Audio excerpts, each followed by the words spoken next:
Welcome to Just Relationships, the show that offers you concrete ways to make your relationships better. Whether it's your boss, your spouse, your children, or your friends, the quality of your relationships in life directly affects how you feel about yourself and the success you achieve. Your host, Dr. Duffy Spencer, a psychotherapist, telecoach, author, and seminar leader, will interview top experts to help you learn to manage this essential part of your life. And now, here's your host, Dr. Duffy Spencer. Greetings to you. Are you a leader? Would you like to be a leader? We all can be a leader with a small L. We don't particularly have to have the title of leader or even manager. Many people don't have those titles in their workplace, but we can lead our own lives and we can step forward and be a leader in the world in many multi-layered ways. I am so happy to have as my guest Dianna Booher, who is a world-renowned speaker and author. How many books have you written now, Dianna? I just finished my 48th. It's not out yet. Number 48 is not out yet, but I have finished writing it, thank goodness. You are, I don't think anybody has written more books than you, Dianna. Well, I don't know about that. But oh, my I've missed word. a few planes and done a lot of riding on the road. So. You are something. So we are very pleased to be talking now about your book, Communicate Like a Leader, Connecting Strategically to Inspire, Coach, and Get Things Done. So, do you agree with what I said, that we all have the capacity and the potential to be leaders, even if we're not officially leaders, so to speak?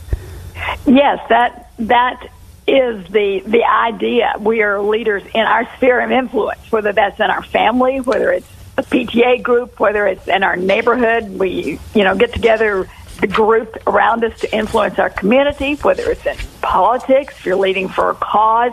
I mean, as long as you're exerting influence, you're leading in some fashion. If you want to, if you step into that limelight to take a cause, to take an idea, to present it in some way, even if it's your family, yes.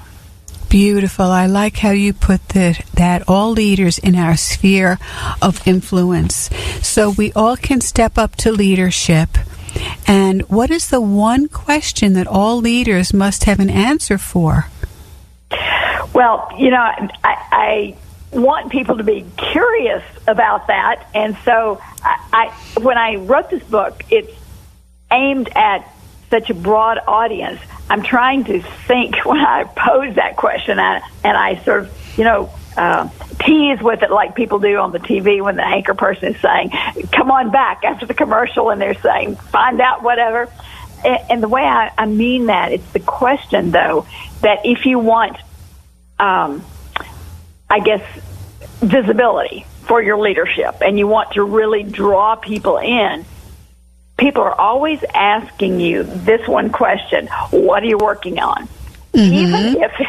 Even if it's just in your community, or if it's just a committee you're on, but particularly if you're in the corporate world, you see them walking to the cafeteria at lunch. You see them in the grocery store as you pass down the aisle. Whatever. Oh, well, what are you working on?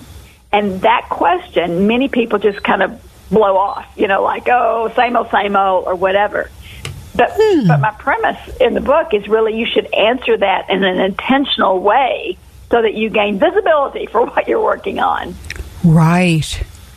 Intentional. And not to fudge, to clarify, to have laser beam energy. I like that. That. And what I try to do is give them, in the book, give them 4 parts that their answer should have, rather than just a meaningless answer, or a flippant answer. I tell them when they answer that question, they should say something like, we're working on solving X problem. And that gives their answer significance. And then the second part of their answer should be, here's why it matters. Right. Here's why it matters either to the organization or the community or the school board or, whatever their sphere of influence is. And the third part of their answer is, and here are the outcomes that we're working to achieve. So immediately people see the results, even if it's for your family. So this is what we're trying to accomplish in our family. We're trying to help Johnny do better in his grades ultimately, or we're trying to raise more funds for such and such. You want to help them visualize this project is significant. Here's where we're trying to solve it, and this is going to be the results if we get a solution in place. So if they've got those three parts, it's more an intentional, meaningful, influential answer.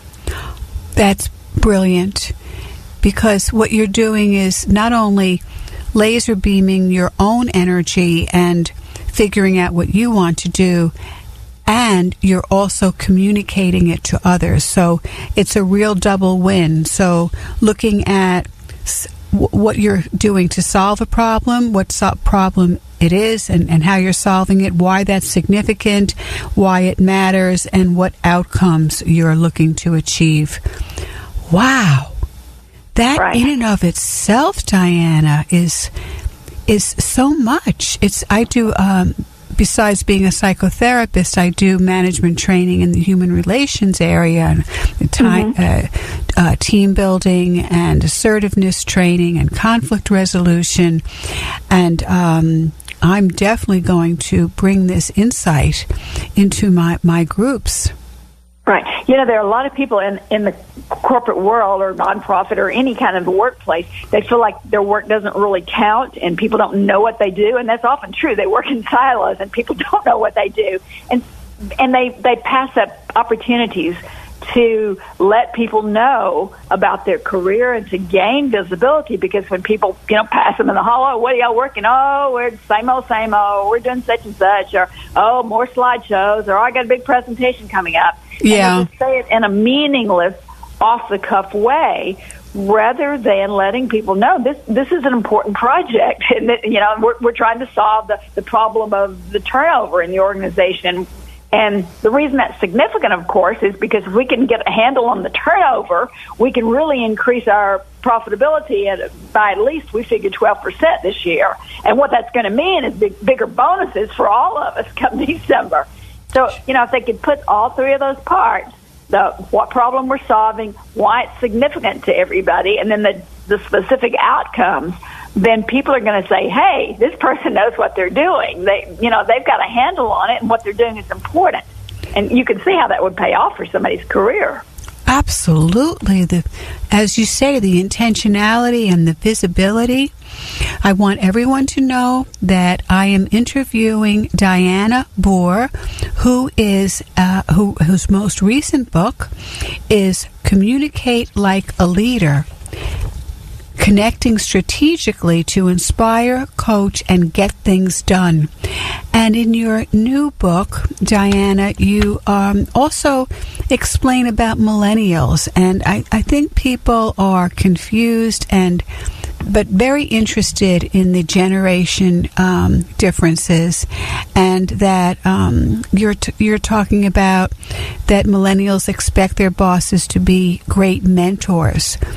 What are you noticing about how millennials are leaders? Well, millennials can be great leaders. We usually think about mentoring as mentoring down, the older generation mentoring to the younger, but that's not always the case. It can be a lateral relationship. Sometimes maybe the older generation is opening access to different people or a relationship or to a different client, whereas maybe the millennial is giving some pointers in technology, for example. So it can go both ways. But I think one of the key differences that I point out is, for a long time, people expected the organization to basically take the responsibility for developing their career and for taking care of them, so to speak. But millennials really are learning that they have to take responsibility for their own training and for their own resources.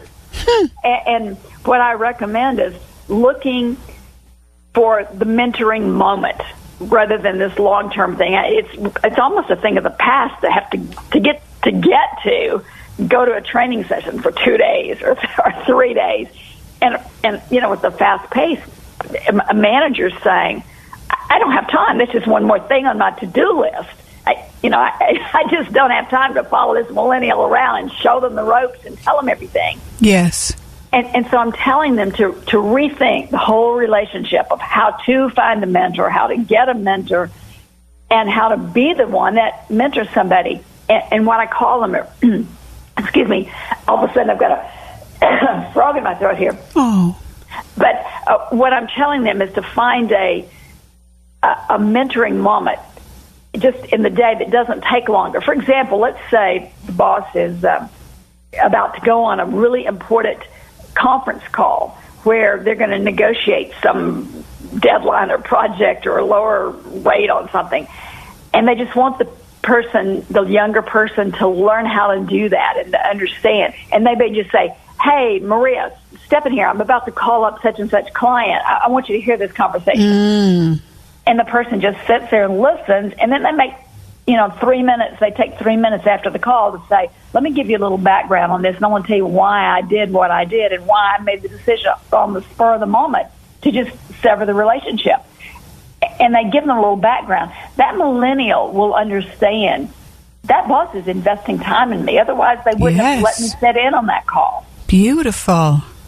And they can, just walking to lunch, the boss, the mentor, even the millennial might say, hey, can I walk to lunch with you? I want to ask you a question about the discussion that came up in the staff meeting the other day. When so-and-so raised that question, I want to know I want to understand that analysis that we went through.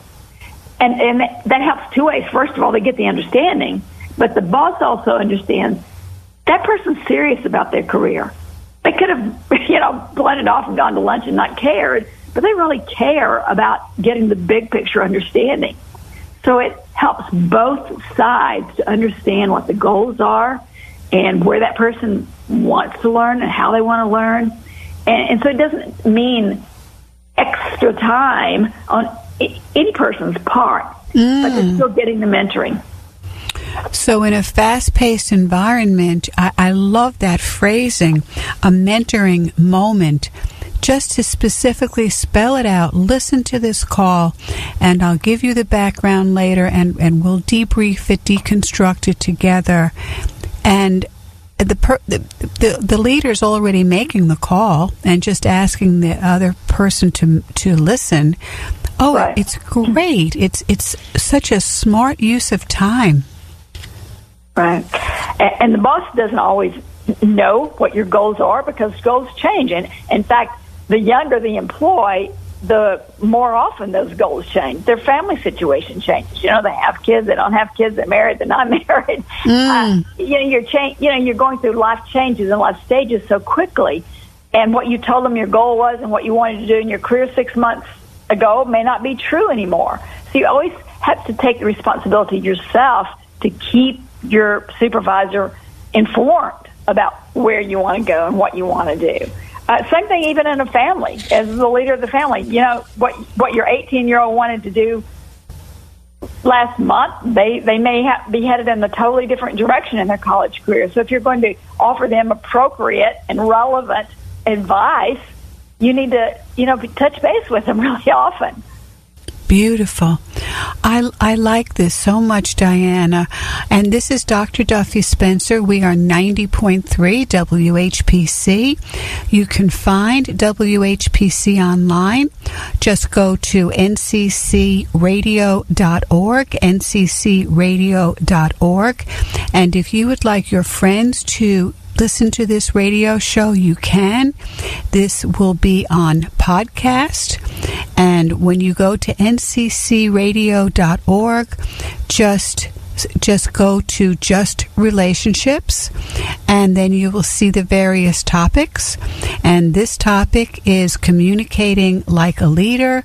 Dianna Booher, Booher. And by the way, Dianna, tell us how we can get in touch with you and how we can get your book, Communicate Like a Leader, and a whole list of your other 47 books. Booher Research, just like my name, Booher. I always tell people I can remember it's like Boo Her, except I hope they don't. DiannaBooherResearch.com, and they'll see all the books there. I don't sell them on my website,